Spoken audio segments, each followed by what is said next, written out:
October 3rd, 2024. 2:27 a.m. The concierge of Hotel Lamar Royale found a man sprawled across the carpet of room 709. Eyes open, glass of wine spilled beside him. That man was Raza Hadid, Hamas's elusive tunnel mastermind. 43 seconds later, a black Citroën with diplomatic plates eased to the curb, its headlights dimmed, engine whispering. A pair of men in civilian coats stepped out. Both carried the stillness of those trained to disappear before they're seen. Hadid was the ghost of Gaza's underground war, architect of the tunnels that swallowed Israeli soldiers and rearmed militants under ceasefire smoke. To Hamas, he was a savior. To Mossad, a walking death warrant that had eluded them for 7 years. A single red dot appeared on his room's drape, vanished, then flickered again, barely perceptible amid the rain-blown neon.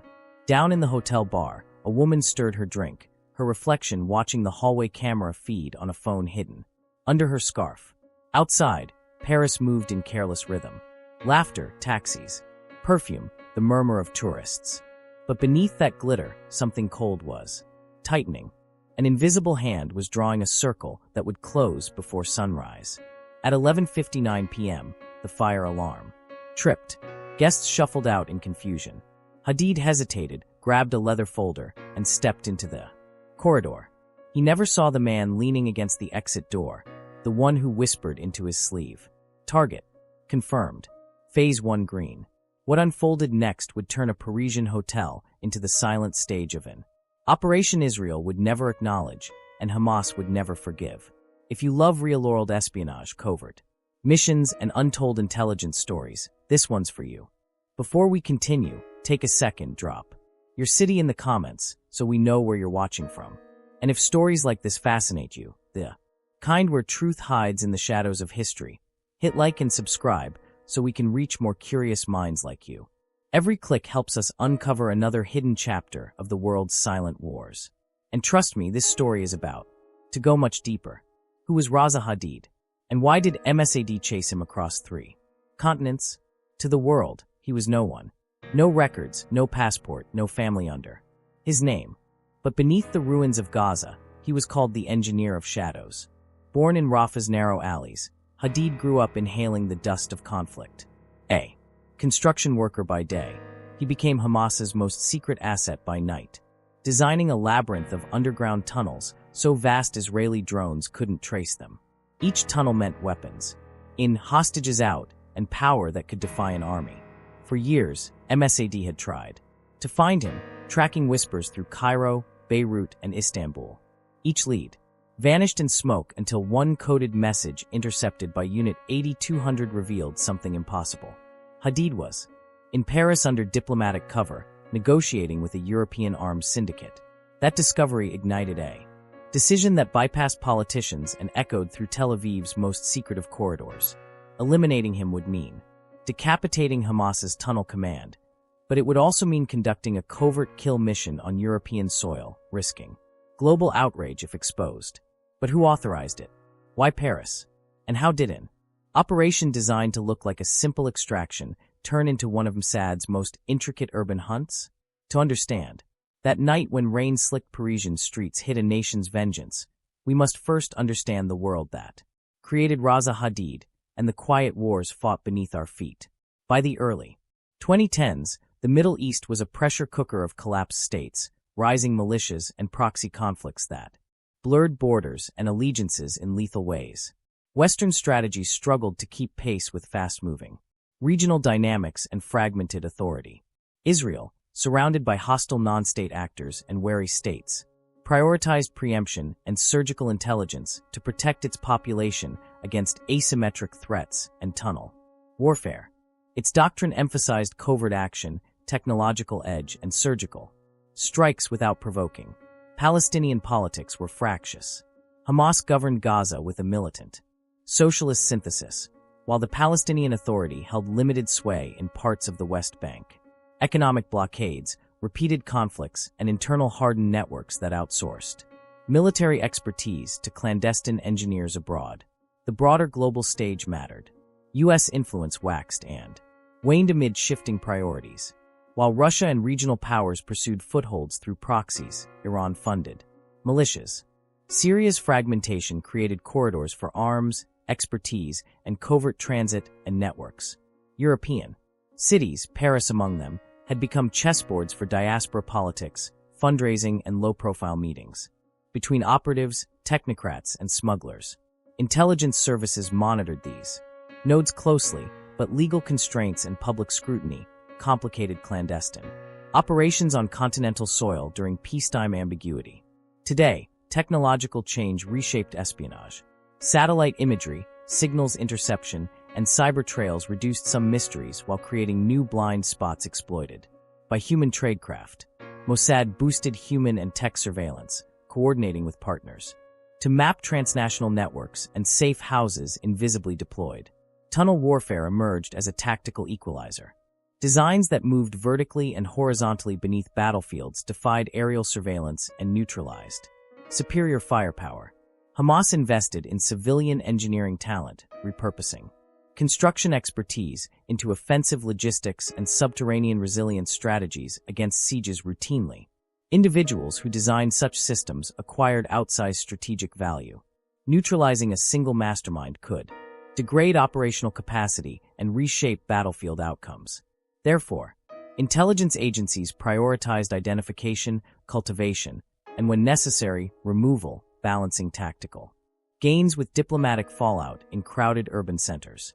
Mossad's history of extraterritorial operations set a precedent. Covert teams executed precision captures, assassinations, and disappearances when states perceived existential threats. Such missions were politically explosive, yet operationally discreet, often denied publicly. While altering adversaries' command structures in silence and deterrence, European legal norms constrained kinetic action, forcing agencies to rely on subterfuge, false identities, shell companies, and diplomatic channels to mask intent.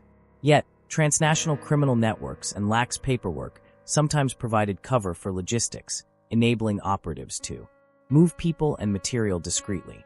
Intelligence tradecraft adapted surveillance blended physical tales with technical monitoring, and legal advisors walked a tightrope advising plausible deniability and international law.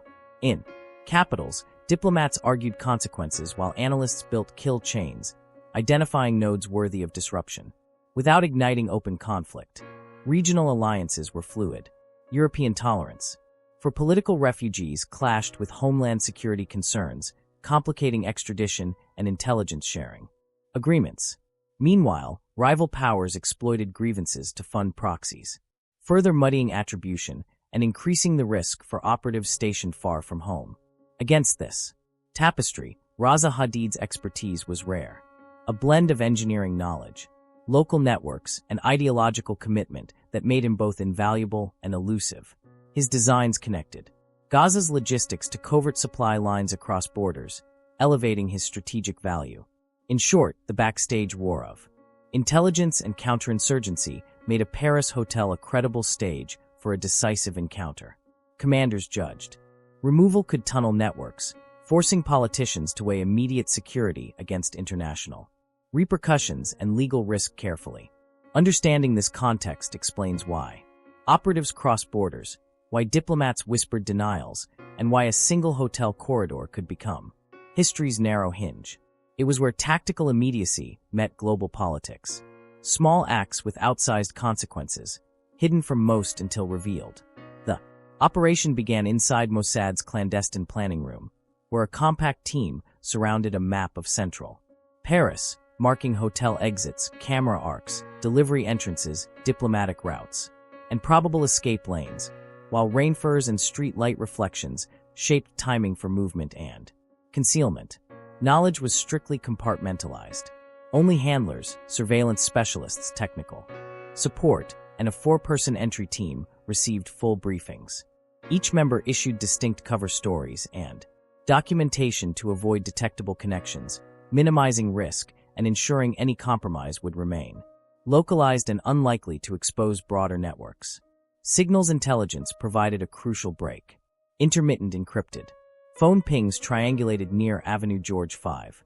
Hotel Wi-Fi logs matched a diplomatic access point flagged earlier, and correlation with transport data narrowed the actionable window to a single rainy night when Parisian street noise would mask activity. Human sources augmented tech findings. A bartender noticed late arrivals, a cleaner memorized room numbers, and a translator employed nearby confirmed a conversation. In Arabic, these discrete confirmations allowed planners to tighten timelines and reduce false positives before committing to any physical approach inside the hotel. Planners weighed capture versus extraction versus lethal options, ultimately choosing a discrete non-kinetic extraction disguised as a diplomatic logistical transfer. This approach promised removal of operational control without immediate public spectacle, but demanded surgical precision, speed, and complete coordination among every team element on site. Cover logistics required manufactured paperwork, maintenance orders, a courier manifest, and a fabricated diplomatic envelope chain so that unfamiliar faces in hotel corridors at night would be plausible, reducing staff suspicion while providing legal pretext should any official ask about the team's presence. Technical assets were prepared. Temporary camera, suppressors to blind selected feeds briefly, a small electromagnetic jammer to hinder live cell phone triangulation, and compact audio surveillance kits to evaluate corridor noise before breach, ensuring operatives would not stumble into an unmonitored anomaly or unexpected civilian presence. Operational rehearsals used a mock corridor to practice silent door entries, restraint methods, rapid concealment into a service cart, and synchronized movements through a lobby under fluorescent lighting. These drills refined timing, minimized accidental noise, and instilled reflexive coordination necessary for a flawless low-visibility transfer. Legal advisors insisted on carefully crafted deniability measures while political officers prepared contingency messaging. Operators accepted the political risk, arguing operational necessity, and diplomats drafted reactive statements too present to French authorities to shape the narrative should the mission be detected or interrupted publicly. Phase timings were explicit. Phase 1 created a diversion in the lobby to draw attention. Phase 2 executed a silent corridor breach and identification. Phase 3 transferred the subject into a vehicle with diplomatic plates and a modified concealment compartment, all synchronized to minute-by-minute cues. Agents blended into Parisian nightly routines, wearing weather-appropriate civilian clothes and carrying mundane items that matched tourist or worker profiles. This sartorial detail minimized local scrutiny and made operatives indistinguishable from cleaners, delivery personnel, or late shift staff moving through rain SL. The intent favored deception and control rather than brute force. Operatives trained extensively in non-lethal restraint, medical triage, and intermittent interrogation techniques designed to preserve the subjects' survival and maximize potential intelligence that could disrupt tunnel operations back in Gaza's network. A secondary monitoring team tracked French police and logistical communications through permissive channels, ready to adapt the extraction route instantly if patrols, checkpoints, or unpredictable traffic patterns emerged, ensuring the primary vehicle would never be trapped in predictable transit corridors, vulnerable to discovery or interdiction. Contingency protocols included several contingencies. Humane neutralization if capture failed and posed imminent danger, staged accidents to create credible, unrelated explanations, and emergency maritime exfiltration through a southern port if continental transit became compromised by legal actions, media exposure, or hostile intervention. Each operative memorized a tight personal narrative to present under scrutiny: tourist, delivery contractor, maintenance staffer, or embassy courier, complete with corroborating documents and rehearsed accents to withstand brief questioning by staff or opportunistic guests looking for explanations after encountering unfamiliar faces. On the night before, teams verified vehicle diplomatic seals, tested modified concealment compartments, confirmed safe house heat signatures, and checked disposable communications channels. Final equipment checks mimicked rainy conditions to ensure clothing, footwear, and gear would not betray foreign training or unusual movement on slick surfaces. The commander's final briefing emphasized discipline, no unscripted remarks, minimal radio chatter, strict adherence to timelines, and immediate withdrawal on any sign of sustained attention from law enforcement. Each team leader acknowledged the political costs of deviation and accepted responsibility for measured, precise execution. At 22:30, the components dispersed into Paris with roles locked. Surveillance teams to vantage points, entry teams approaching the hotel under manufactured reasons and extraction. Drivers idling at predetermined intervals. The operation moved like a quiet gear mechanism designed to close around its designated target with surgical timing. January 15th, 2:12 a.m. Room 9008's corridor smelled of wet carpet, heated air, and distant diesel. Surveillance feed showed Hadid alone, window curtains half drawn. Outside, a delivery cart rattled. Inside, shadows smoothed into deliberate shapes. Timing depended on synchronized footfalls. At 0218, Phase 1 began. A staged power trip plunged part of the floor into fluorescent flicker. Lobby noise amplified. Guests murmured. Elevators hummed uncertainly. Two operatives created a distraction near the concierge, while others moved toward service. Corridors. Breathing measured. A cleaner's trolley blocked a narrow camera angle as an operative posing as maintenance glided past. Another technician used a handheld device to mute a specific feed for 90 seconds. Those seconds were rehearsed into muscle memory bought with precision. At year 0225, the entry team reached the 9th floor service door. A coded knock sequence matched hotel staff routines. The lock responded. They moved swiftly. Gloved hands, soft-soled shoes, compressing time into rehearsed choreography as the hallway clock ticked toward the decisive moment. Inside room 9008, Hadid reviewed blueprints by lamplight. Unaware, a shadow paused in the corridor. The team's identification process used whispered phrases and photographic confirmation, minimizing mistaken identity. At 0229, the lead operative peered through the peephole and signaled green. Door opened with a soft click. No shout, no crash. 2. Operatives slipped in under pretense of hotel maintenance, hands up in compliance gestures, voices low, offering water and paperwork as cover. Hadid, startled, kept composure. Curiosity outweighed suspicion for now. An operative produced a diplomatic envelope, citing a delayed embassy courier. Hadid inspected the seal as a practice gesture, then accepted the paper trail. This small ritual reduced resistance and created legal ambiguity, enabling agents to close distance without escalation. At RO 235, the team signaled Phase 2, a restraint maneuver practice to be humane yet decisive. Soft cuffs, controlled pressure points, and immediate medical checks ensured minimal trauma. Hadid offered no fist fight. Surprise and exhaustion made compliance near automatic and silent. Operatives guided him into a stacked service cart used for linen, masking his silhouette beneath towels and crates. Heartbeats synced to the corridor's HVAC hum. Final confirmation validated identity. A foil-sealed bag with passport and devices was secured for forensics. Extraction route unfolded. A discreet elevator ride to basement service levels. A quick transfer to a nondescript van and diplomatic convoy. Route plotted to avoid checkpoints. Drivers synchronized watches. Signals passed via short-range radios on prearranged tones to minimize detection. At a 10246, a French night, patrol diverted unexpectedly near the hotel. Surveillance adjusted.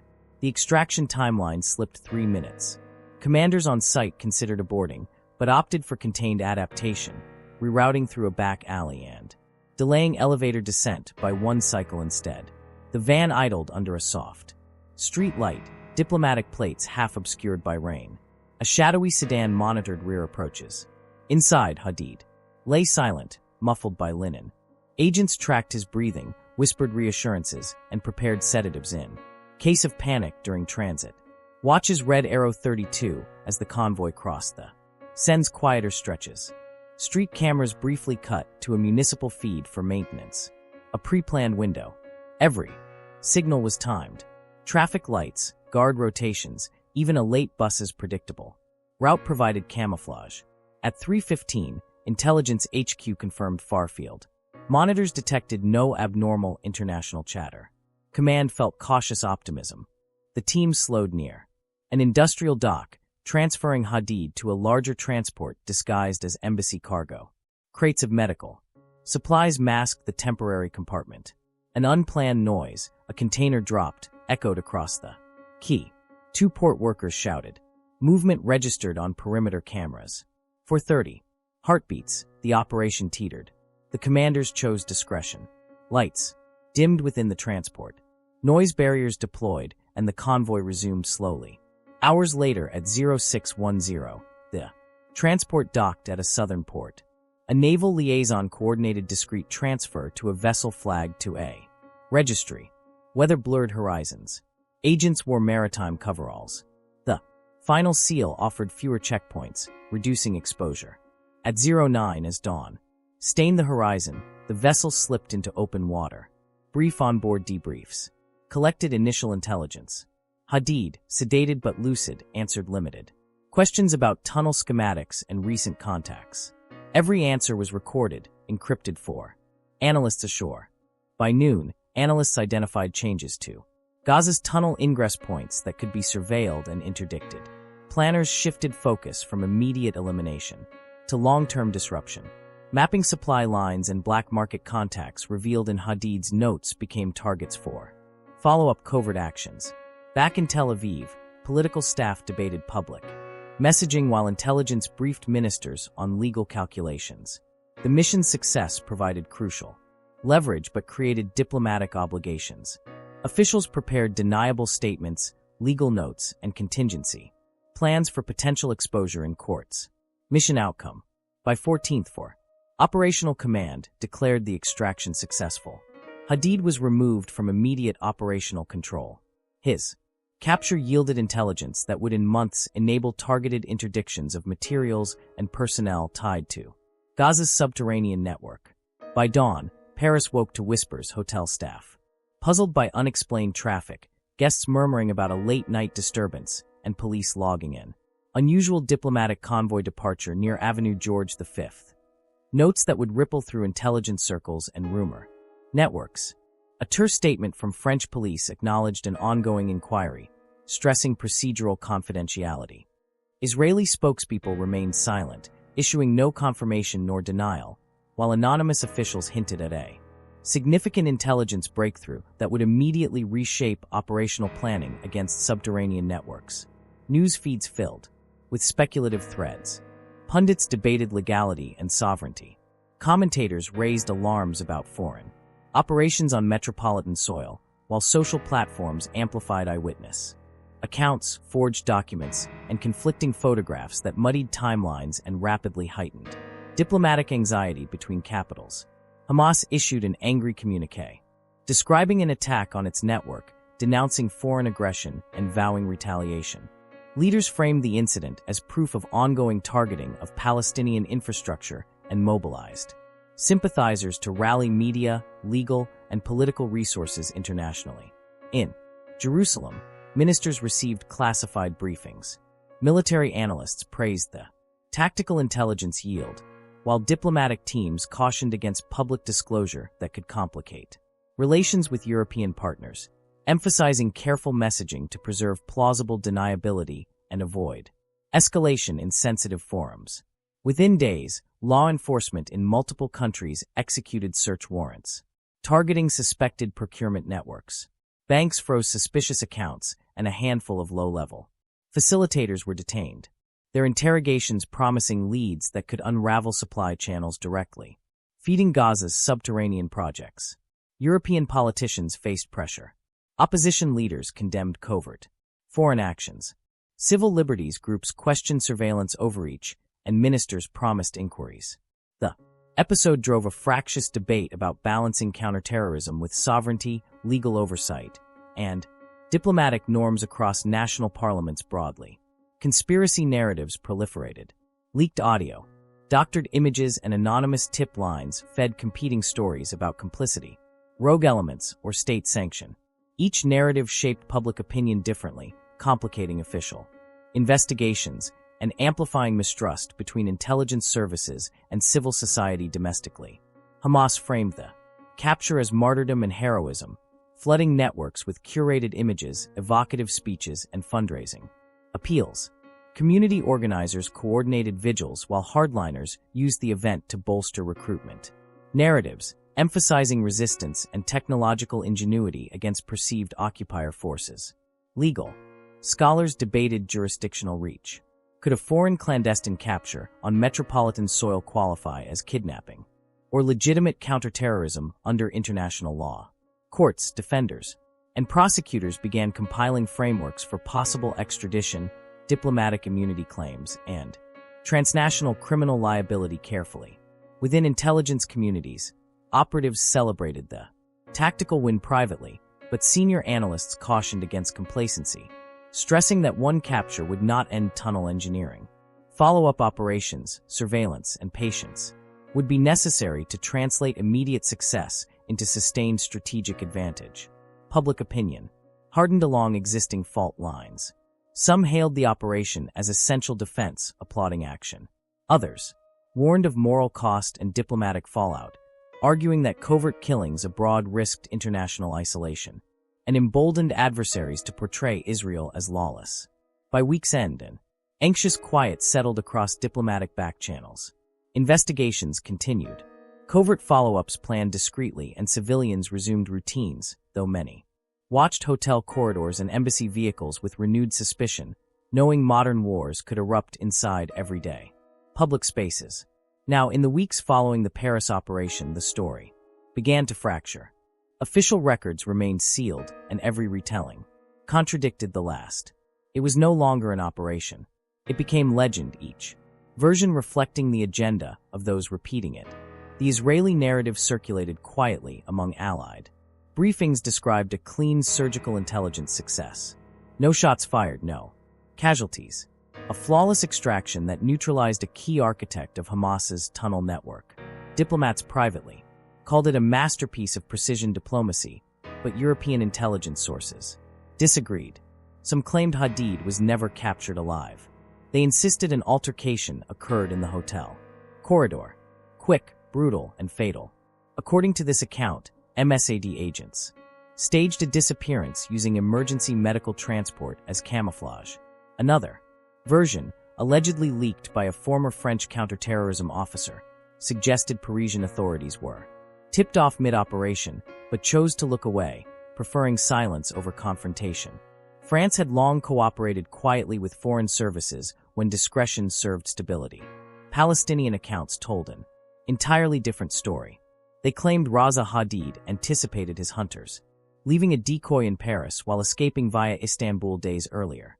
In this version, Mossad captured an engineer's double, not the real mastermind behind Gaza's tunnels. Anonymous footage later surfaced online.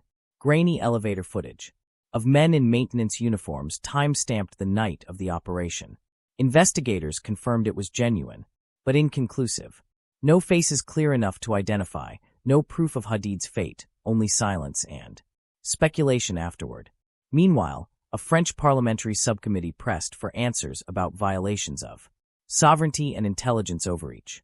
Ministers offered evasive statements. Files disappeared. The investigation dissolved quietly months later, replaced with diplomatic dinners and unspoken apologies between embassies, restoring calm without clarity.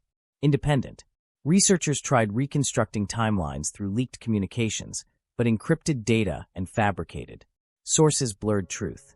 Some theorized the operation was exaggerated, even invented to intimidate militants.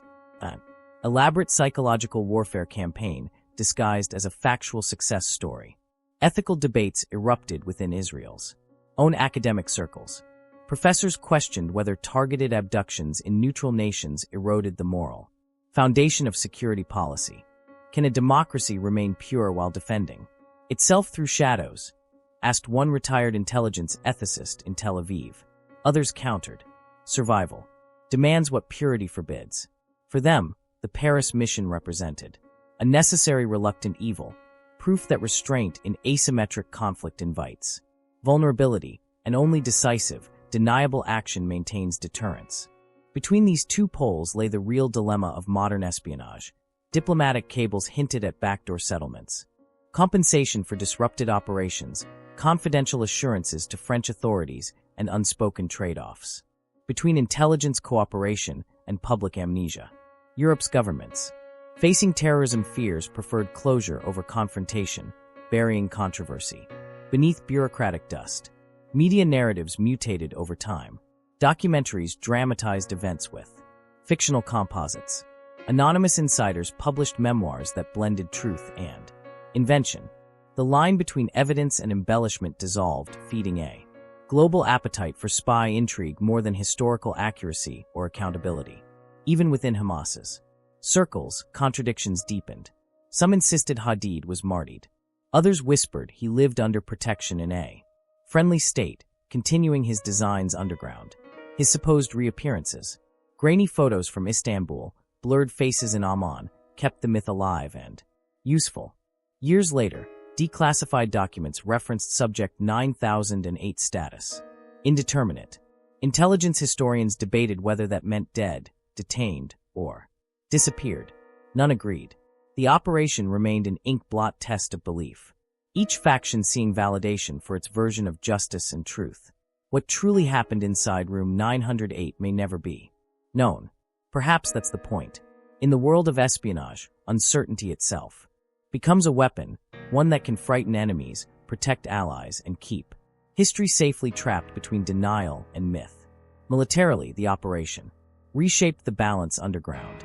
Within months, Israel detected decreased tunneling activity and intercepted fewer shipments of reinforced steel, fuel, and explosives. The capture or elimination of Raza Hadid disrupted Gaza's subterranean chain of command more than any air strike ever had. Operational. Analysts credited the mission with severing communication lines between Hamas's engineering wing and its suppliers. Without Hadid's mathematical precision and logistical discipline, new tunnels collapsed prematurely. Smugglers, once confident, hesitated to move cargo under increased digital and human surveillance, simultaneously coordinated region-wide. Strategically, Mossad's victory reinforced Israel's doctrine of long-reach deterrence. The notion that geography offers no sanctuary. Adversaries learned that even foreign soil, be it Paris, Amman, or Kuala Lumpur, could no longer guarantee anonymity or immunity for key operatives anymore. For Hamas, the blow was both symbolic and structural. The organization shifted resources towards cyber operations and drone procurement, temporarily halting large-scale excavation projects. Engineers sought redundancy and compartmentalization to prevent single-point failures from paralyzing entire tactical networks unexpectedly under pressure. Internationally, the fallout was double-edged. Allies admired Mossad's reach and precision, but diplomats lamented the precedent of extraterritorial abduction in a NATO member state. Trust wavered. Quietly and intelligence-sharing agreements were renegotiated with clauses emphasizing notification, oversight, and mutual accountability.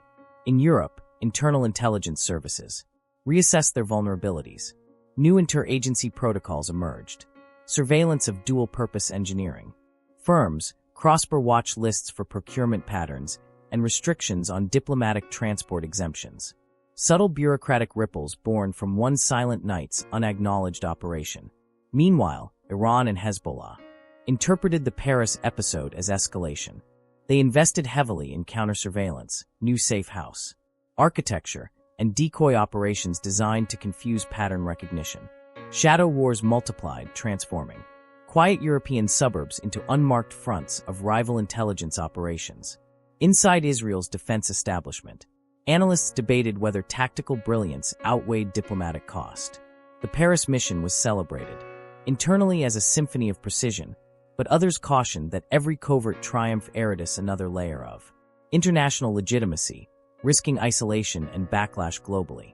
France, though publicly silent, recalibrated its internal counterintelligence priorities. Covert cooperation with Israel continued under deeper secrecy accompanied by greater caution. Politicians demanded tighter vetting of friendly missions, insisting that partnerships must never bypass national consent again, even for aligned security goals. Economically, the mission's intelligence harvest produced measurable results. Intercepted shipments, seized accounts, dismantled intermediaries. Arms trafficking profitability dropped, forcing militants to rely on costlier, riskier suppliers. Gradually, economic strain replaced kinetic destruction as a new weapon in Israel's asymmetric strategy effectively. Academics later likened the operation's effects to a Chessboard shift. One key piece removed, forcing adversaries into reactive defense. But chess analogies obscured the chaos of espionage, where unseen. Hands move pieces, remove them, or rewrite the board entirely. Publicly, Israel denied all involvement, maintaining the ambiguity essential to its deterrence image. Ambiguity nurtured myth. Myth nurtured fear, and fear itself became a strategic asset, deterring action without explicit threats. A weapon as effective as bullets or drones consistently inside Hamas. Factional blame began. Rival. Commanders accused one another of leaks and betrayal. Trust frayed. Engineers. Operated in isolation. Paranoia replacing collaboration. Even without further strikes, the psychological effect achieved what military pressure often couldn't. Fragmentation within adversarial command. In intelligence circles worldwide, the Paris precedent became shorthand for bold covert precision with heavy political collateral. Courses at military mines analyzed it not for its tactics but for its consequences. The invisible costs paid in diplomacy, perception, and legitimacy afterward. Ultimately, Mossad's triumph carried paradox. Operational perfection born from moral compromise. The mission achieved every objective except silence. Whispers endured, distrust grew, and the world's shadow wars edged closer to daylight, where precision loses purity, and victory demands forgetting what made it possible. Years later, the Paris operation, unofficially dubbed Operation Marwar, became a ghost in global intelligence folklore. It was never confirmed, never denied, yet studied in whispers by officers and historians as a model of precision balanced on moral quicksand. In Israeli defense circles, the operations files remained sealed under national security clauses. But inside training mines, instructors referenced the hotel doctrine, the principle that a perfect mission leaves no sound, no witnesses, and no definitive version of events ever. For MSAD veterans, it symbolized the AY zenith, coordinated timing, flawless execution, and high value extraction without open conflict. But younger operatives viewed it differently, a haunting reminder that invisible victories still leave visible scars in public trust worldwide. In Gaza, Raza Hadid's name became legend. His story was reshaped by propaganda into that of a martyr engineer immortalized on murals. His tunnels, mythologized as monuments of defiance. Even those doubting his survival used his name as symbol of continuity. Western filmmakers soon discovered the story's cinematic allure. Streaming documentaries dramatized the Paris disappearance, blending reenactment with speculation. Former intelligence officers, disguised by shadow, offered contradictory testimony. Each version feeding an audience hungry for mystery, not necessarily truth anymore. Intelligence theorists debated its doctrinal implications. Some argued Marin Noir proved covert action's necessity in hybrid warfare. Others warned that normalizing extraterritorial abductions eroded global norms, turning diplomacy into theater and allies into nervous observers unwilling to fully trust. Moral philosophers questioned the cost of security depends on secrecy and deception. Does victory dilute justice? Could an operation that preserved lives simultaneously corrode the very ethics it claimed to defend? Silence offered no easy reconciliation, only uneasy pragmatism. Inside Israel, internal oversight commissions convened periodically to reassess long-term effects. Economically, yes, the tunnels weakened. Diplomatically, fissures widened. The silent ripple touched embassies, trade corridors, and international courts, embedding new caution into every subsequent operation approval indefinitely. Among Hamas sympathizers, conspiracy endured. Some believed Hadid still operated from exile, guiding successors remotely. Others claimed he'd been recruited secretly, working now as double agent, a myth sustained because truth either way served someone's purpose amid perpetual conflict. Inevitably, universities across Europe began, including Marin Noir in ethics and geopolitics curricula, an emblem of the 21st century's blurred lines between legality and necessity. Students debated not who was right, but whether rightness could survive under intelligence imperatives anymore. Books followed, speculative and self-assured. Former operatives published fictionalized accounts whose redactions spoke louder than their words. The operation evolved into modern myth, half morality tale, half warning. Forever, looping between glory and guilt without final verdict decided. To some, it remained proof of Israel's unmatched reach. To others, a scar on European sovereignty. Its success secured short-term safety, yet deepened the world's mistrust of hidden power, reminding all nations that protection, when unchecked, breeds its own quiet dangers always. And somewhere in intelligence archives, a final notation in fading ink, operation concluded, outcome effective, political cost unrecoverable. History would not erase the mission, but neither would it absolve it. Its legend survived because legends need no confirmation to endure ever again. So, what truly changed that night in Paris? One man vanished. A network faltered. And for a fleeting moment, a nation felt safer. But safety born from shadows carries a debt, a silence that grows heavier with every retelling inevitably. Tactically, MSAD1. Strategically, the world lost another layer of transparency. The line between justice and necessity blurred once more, proving that even the most surgical operation leaves invisible wounds in law, in trust, and in the conscience of nations overall. The tunnel slowed, but hatred deepened. Engineers became martyrs, agents became ghosts, and truth became negotiable currency. The more perfect the mission, the more imperfect its memory. Intelligence victories rarely echo cleanly in the light of history today. Some say Hadid's name still circulates on encrypted forums. A signature, a myth, perhaps a lesson. Whether dead, captured, or free, his shadow continues to tunnel beneath politics, reminding both hunter and hunted that secrecy never truly ends. Ultimately, in classrooms and command centers alike, Operation Marin Noir remains both template and warning. Precision without restraint, justice without trial, silence without closure. The operation succeeded, but at what cost to the ideals that define those who executed it forever? Maybe that's the haunting truth of espionage.